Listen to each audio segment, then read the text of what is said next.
कहानी अब बेहद रोमांचक मोड़ पर पहुंच गई है। नाहर की हालत लगातार बिगड़ती जा रही थी और उसे बचाने का एक ही उपाय था, सप्तगंधा जड़ी बूटी। बाबा जी ने बताया कि यह दुर्लभ जड़ी बूटी सिर्फ पहाड़ी इलाकों में मिलती है और समय बहुत कम है। यह सुनते ही रूही बिना देर किए नाहर को बचाने के लिए निकल पड़ती है। पहले वह जंगलों में खोजती है, हर पौधे को ध्यान से देखती है, लेकिन उसे सही जड़ी बूटी नहीं मिलती। समय तेजी से निकल रहा था और उसके मन में डर बढ़ता जा रहा था कि कहीं देर न हो जाए। तभी उसे याद आता है कि बाबा जी ने कहा था, यह जड़ी बूटी पहाड़ों पर मिलती है। इसलिए वह तुरंत पहाड़ी इलाके की ओर निकल जाती है। पहाड़ों में पहुंचकर भी रूही की मुश्किलें खत्म नहीं होतीं। वह कई तरह की जड़ी बूटियां देखती है, कुछ को उठाकर पहचानने की कोशिश करती है, लेकिन सही सप्तगंधा कौन सी है, यह समझ नहीं पाती। एक बार तो उसे लगता है कि मिल गई, मगर फिर ध्यान से देखकर समझ आती है कि वह गलत है। इसी बीच अग्नि अपनी चाल चल रही होती है। वह सोचती है कि अगर रूही समय पर वापस न पहुंच सके, तो नाहर की जान चली जाएगी और उसका रास्ता साफ हो जाएगा। दूसरी तरफ रूही पूरी हिम्मत के साथ खोज जारी रखती है, लेकिन तभी सामने एक सांप आ जाता है। उसे देखकर वह डर जाती है और कुछ देर के लिए हिम्मत हारकर बैठ जाती है। उसके पास सिर्फ 1.5 घंटा बचा था।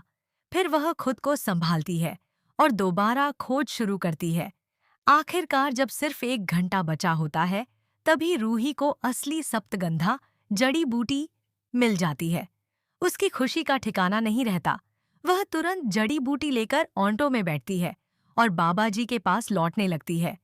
रास्ते भर वह बेचैन रहती है और बार बार कहती है कि जल्दी चलो, बस मुझे समय पर पहुंचना है।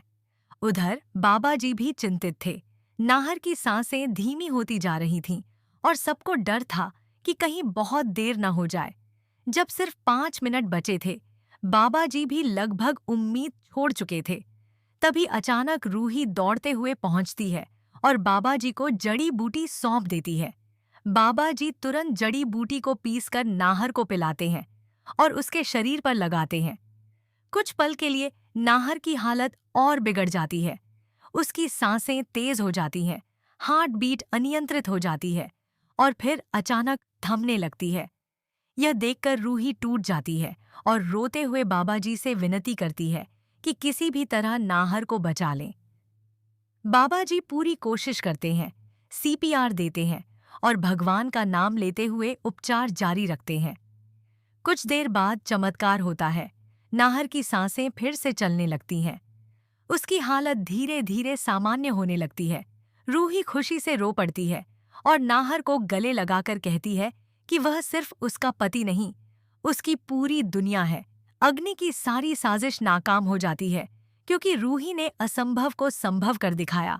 अब सबकी नजर इस पर है कि नाहर पूरी तरह ठीक होने के बाद अग्नि की सच्चाई सामने लाएगा या नहीं। नाहर की सांसें वापस चलने लगीं, तो वहां मौजूद सभी लोगों ने राहत की सांस ली।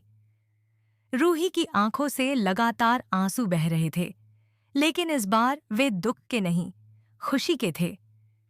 उसने नाहर का हाथ कसकर पकड़ लिया और उसके चेहरे को देखते हुए भगवान का शुक्रिया अदा किया। बाबा जी भी मुस्कुरा उठे, क्योंकि उन्होंने समझ लिया था कि समय रहते जड़ी बूटी पहुंच गई और अब नाहर खतरे से बाहर है। लेकिन तभी बाबा जी का चेहरा गंभीर हो गया। उन्होंने रूही को अलग बुलाकर कहा कि नाहर अभी पूरी तरह सुरक्षित नहीं है। उसे होश आते ही एक बड़ा सच सामने आएगा और वही सच पूरे परिवार की जिंदगी बदल सकता है। कुछ देर बाद नाहर की उंगलियां हिलने लगीं और उसने धीरे धीरे आंखें खोलीं। जैसे ही उसने रूही को अपने सामने देखा, उसके होंठों पर हल्की मुस्कान आ गई। रूही खुशी से रोते हुए उसे गले लगा लेती है, लेकिन तभी नाहर अचानक घबराकर उठ बैठता है और टूटी आवाज में कहता है कि अग्नि पर भरोसा मत करना। यह सुनते ही रूही और बाबा जी दोनों चौंक जाते हैं। नाहर बताता है कि उसकी हालत यूं अचानक खराब नहीं हुई थी, बल्कि अग्नि ने उसे जानबूझकर जहर जैसी दवा दी थी, ताकि वह हमेशा के लिए रास्ते से हट जाए। यह सुनते ही रूही का गुस्सा सातवें आसमान पर पहुंच जाता है।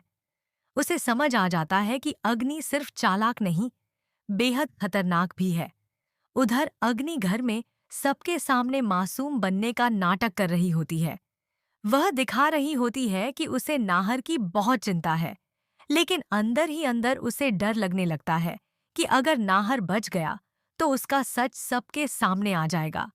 तभी घर का दरवाजा खुलता है और रूही नाहर को सहारा देकर अंदर लेकर आती है।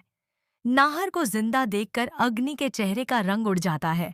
पूरा परिवार खुशी से भर जाता है, लेकिन रूही की आंखों में इस बार प्यार नहीं, आग होती है। वह सबके सामने अग्नि की तरफ बढ़ती है और कहती है कि अब उसका खेल खत्म हो चुका है। अग्नि कुछ बोलने की कोशिश करती है, लेकिन तभी नाहर सबके सामने कह देता है कि वही उसकी मौत की वजह बनने वाली थी। यह सुनकर पूरा परिवार सन्न रह जाता है।